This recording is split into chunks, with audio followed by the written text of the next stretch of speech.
सम्राट अशोक के बारे में हम सब बहुत कुछ जानते हैं, तो फिर एक और वीडियो क्यों। असल में बात यह है कि सम्राट अशोक, जिनकी कहानी लगभग 270 ईसा पूर्व यानी कि आज से करीब 2300 साल पहले की है, अपने भारत की कहानी है। उनके बारे में लोगों को 19वीं सदी तक, 19th सेंचुरी तक कुछ खास जानकारी नहीं थी। लोग अकबर बीरबल को जानते थे, सिकंदर को जानते थे, बाबर जहांगीर को जानते थे, मगर सम्राट अशोक की बात उन तक नहीं पहुंच पाई थी। आज हम बहुत कम शब्दों में, बहुत कम समय में उनके बचपन की कहानी को एक बार दोहरा रहे हैं।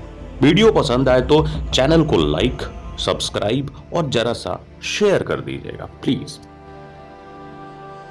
अशोक का जब जन्म हुआ तो ऐसी जरा भी उम्मीद नहीं थी कि वह कभी चक्रवर्ती सम्राट जैसा कुछ बन पाएंगे। यहां तक कि अशोक का राजा बनना भी असंभव सा था। कारण था, महाराज बिंदुसार अपने बड़े बेटे सुसीम को राजगद्दी पर बिठाना चाहते थे, क्योंकि उन्हें बालक अशोक का रंग, रूप, व्यवहार कुछ खास पसंद नहीं था। दूसरी बात यह भी थी कि महाराज की कई रानियों में से सुसीम की मां किसी राजघराने से आती थीं, वही अशोक की मां एक साधारण घर परिवार से। वक्त बीतने में कहां वक्त लगता है। अब ऐसा समय आ गया जब महाराज को विशाल मगध साम्राज्य का उत्तराधिकारी चुनना था। सभी पुत्रों की कड़ी परीक्षा ली गई।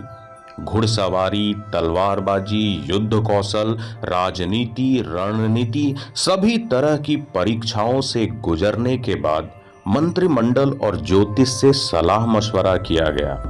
ज्यादातर लोगों की राय अशोक के साथ थी, मगर महाराज बिंदुसार का मन अब भी सुसीम की तरफ ही लगा हुआ था। इस बात पर अभी विचार विमर्श ही चल रहा था कि तक्षशिला में दो गुटों में संघर्ष शुरू हो गया, टकराव शुरू हो गया।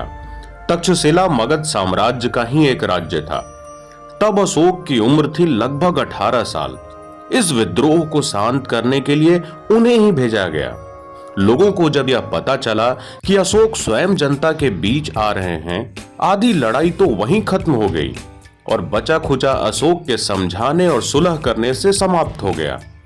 तब जाकर प्रजा ने और स्वयं महाराज बिंदुसार ने चैन की सांस ली। इस घटना के बाद अशोक को सपोर्ट करने वालों की संख्या और तेजी से बढ़ने लगी। अगर आपको यह वीडियो पसंद आ रहा है तो कमेंट बॉक्स में हाँ टाइप कर दें और नहीं तो ना टाइप कर दें। हमें आपके फीडबैक का इंतजार रहेगा, जिससे हम और भी बेहतर क्वालिटी की कहानी बना सकें। अगर आप सम्राट अशोक के बारे में दूसरा पार्ट देखना चाहते हैं तो अशोक 2 लिख दें। अब बढ़ते हैं बचपन के कहानी की आखिरी भाग की तरफ। जहां एक तरफ अशोक की प्रसिद्धि दिन प्रतिदिन बढ़ती जा रही थी, वहीं बिंदुसार के बड़े बेटे सुसीम के व्यवहार से मंत्री, सेनापति और राज दरबार के लोग उतने खुश नहीं थे। मगर महाराज से खुलकर यह कहने की हिम्मत कोई नहीं जुटा पा रहा था।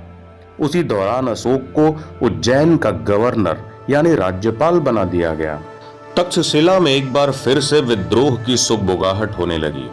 महाराज बिंदुसार ने इस बार सुसीम को वहां भेजा। सुसीम को स्थिति संभालने में काफी वक्त लग रहा था और संभलती भी नजर नहीं आ रही थी। इसी क्रम में महाराज बिंदुसार की तबीयत खराब रहने लगी। उन्होंने दरबार में मौजूद खास लोगों से सुसीम को वापस बुलाने को कहा, मगर इन लोगों ने अशोक को पहले बुला लिया और शरीर पर पीला हल्दी लगा दिया, जिससे अशोक बीमार जैसा दिखे। उधर बिंदुसार की तबीयत दिन ब दिन और खराब होती जा रही थी।